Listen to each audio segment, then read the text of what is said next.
23 जून 2021 को सरहद पार पड़ोसी देश पाकिस्तान के लाहौर में आतंकी संगठन लश्कर-ए-तैयबा के सरगना हाफिज सईद के घर के बाहर एक धमाका होता है।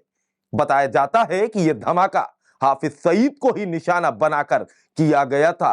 हालांकि धमाके में हाफिज सईद तो बच गया, लेकिन 3 लोगों की मौत हो गई थी, जबकि 24 लोग इस धमाके में घायल हो गए थे।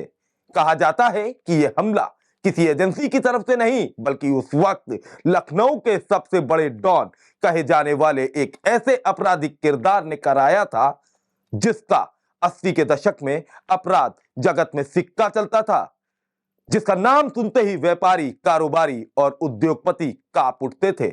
उस जमाने में किडनैपिंग किंग कहे जाने वाले राजू भटनागर की आपराधिक नर्सरी में तालीम लेकर वो एक ऐसा क्राइम किरदार बन गया था, जिसकी दुश्मनी न सिर्फ खाकी बल्कि डी कंपनी से भी हो गई थी।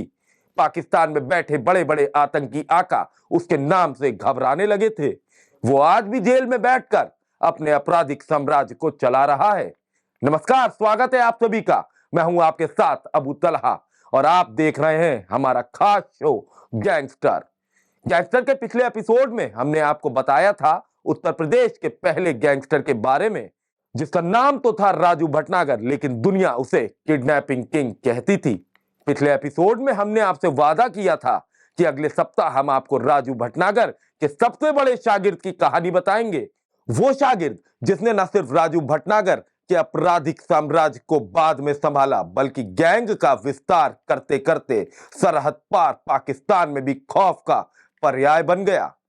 गैंगस्टर में आज बात होगी 80 के दशक में लखनऊ की सरजमी पर क्राइम का सबसे बड़ा किरदार कहे जाने वाले बबलू श्रीवास्तव की। वो 80 का दशक था जब उत्तर प्रदेश के पहले गैंगस्टर राजू भटनागर का अंत हुआ था, और उसके अंत के साथ उसके शागिर्द बबलू श्रीवास्तव का उदय काल हुआ। बबलू श्रीवास्तव भारतीय अपराध जगत का एक ऐसा नाम है जो 1980 के दशक में न केवल मुंबई के अंडरवर्ल्ड में बल्कि पूरे भारत में चर्चा का विषय बना। एक साधारण पृष्ठभूमि से आने वाला यह व्यक्ति किस तरह अपराध की दुनिया में कुख्यात हुआ, यह कहानी न केवल रोमांचक है, बल्कि यह समाज के विभिन्न पहलुओं को भी उजागर करती है। बबलू श्रीवास्तव का नाम सिर्फ अपराध के लिए नहीं, बल्कि अपराध करने की उसकी शैली और अपने दुश्मनों को चकमा देने की कला के लिए भी जाना जाता है। उसकी कहानी यह बताती है कि कैसे एक व्यक्ति अपराध की दुनिया में कदम रखता है और फिर एक ऐसा जाल बुनता है जिसमें कानून भी उसे पकड़ने के लिए संघर्ष करता है। माफिया डॉन बबलू श्रीवास्तव का असली नाम ओम प्रकाश श्रीवास्तव है। वो मूल रूप से उत्तर प्रदेश के लखनऊ का रहने वाला है। उसके पिता विश्वनाथ प्रताप श्रीवास्तव जीटीआई में प्रिंसिपल थे। बबलू श्रीवास्तव का बड़ा भाई विकास श्रीवास्तव आर्मी में कर्नल है। ओम प्रकाश श्रीवास्तव उर्फ बबलू श्रीवास्तव ने एक बार पेशी के दौरान खुद मीडिया के सामने खुलासा किया था कि वो अपने भाई की तरह सेना में अफसर बनना चाहता था, या फिर उसे आईएएस अधिकारी बनने की ललक थी। लेकिन उसकी जिंदगी को कॉलेज की एक छोटी सी घटना ने पूरी तरह बदल दिया और वो कुछ और ही बन गया। बबलू श्रीवास्तव की जिंदगी में सब कुछ ठीक चल रहा था। वो लखनऊ विश्वविद्यालय में लॉ का छात्र था। 1982 में वहां छात्र संघ चुनाव हो रहे थे। बबलू श्रीवास्तव का एक साथी जो चुनाव में महामंत्री पद का उम्मीदवार था। प्रचार जोरों पर था। छात्र नेता एक दूसरे को हराने के लिए किसी भी हद तक जाने को तैयार थे। इसी दौरान 2 छात्र गुटों में चुनावी झगड़ा हुआ, जिसमें किसी ने एक छात्र को चाकू मार दिया। घायल छात्र का संबंध लखनऊ के माफिया अरुण शंकर शुक्ला उर्फ अन्ना के साथ था। इस मामले में अन्ना ने बबलू श्रीवास्तव को आरोपी बनाकर जेल भिजवा दिया। यह बबलू के खिलाफ पहला मुकदमा था। यहीं से उसके मन में नफरत की आग जलने लगी थी। 1984 से शुरू हुआ उसका आपराधिक ग्राफ तेजी से आगे बढ़ रहा था। उसके खिलाफ उत्तर प्रदेश समेत कई राज्यों में अपहरण, फिरौती, अवैध वसूली और हत्या जैसे संगीन मामले दर्ज होते गए।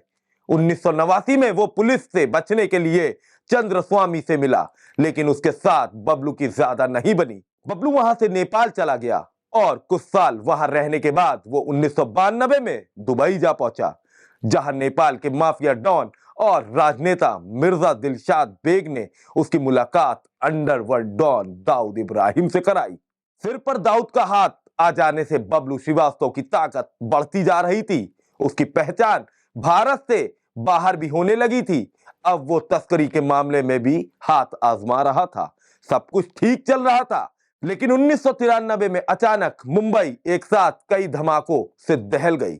इन धमाकों के पीछे अंडरवर्ल्ड डॉन दाऊद इब्राहिम का नाम सामने आने लगा। इस दौरान छोटा राजन और बबलू श्रीवास्तव समेत कई लोगों ने डी कंपनी को अलविदा कह दिया।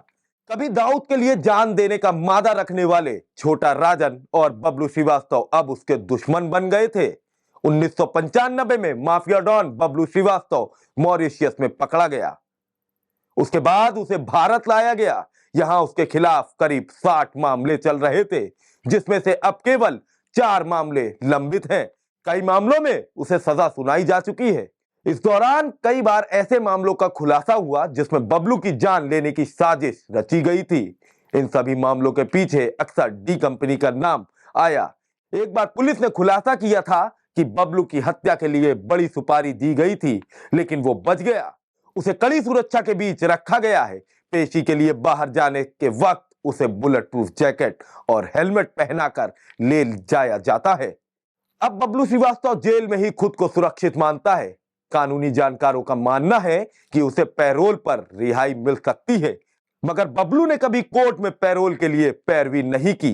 राजनीति में बबलू की ज्यादा दिलचस्पी नहीं है। अगर वो जेल से छूट जाता तो उसका इरादा फिल्में बनाने का था। अगली बार आपसे फिर मुलाकात होगी उत्तर प्रदेश के आजमगढ़ जिले के गैंगस्टर की कहानी के साथ। तब तक के लिए देखते रहिए गैंगस्टर।